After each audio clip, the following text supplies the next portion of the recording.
The gospel is that there is this infinite, almighty, all-knowing, all-powerful creator God that created all things for his glory. And you and I have belittled that, belittled his name, belittled his glory.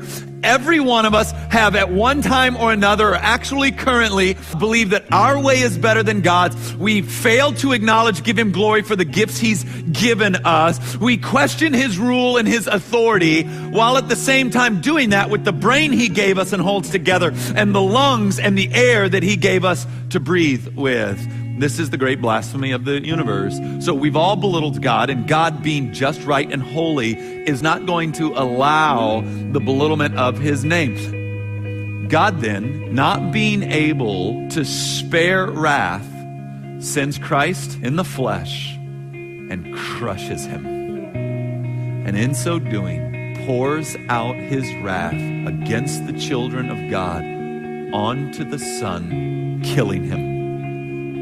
Then God raises him from the dead, and that same power that raised Christ from the dead is now at work in those who would believe. This is the gospel.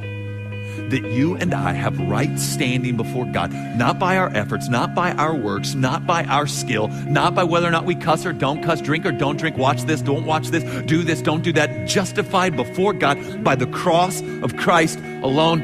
Your lust, you're not going to be able to fix it. Your bitterness, you're not going to be able to fix it. Your rage, anger, those deviances that have been following you around, you don't possess the power of life and death. You can't resurrect anything. Christ can. That's the good news. That's why we don't celebrate us. That's why we continually celebrate him.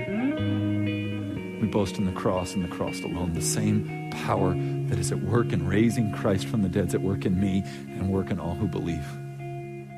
This is the gospel.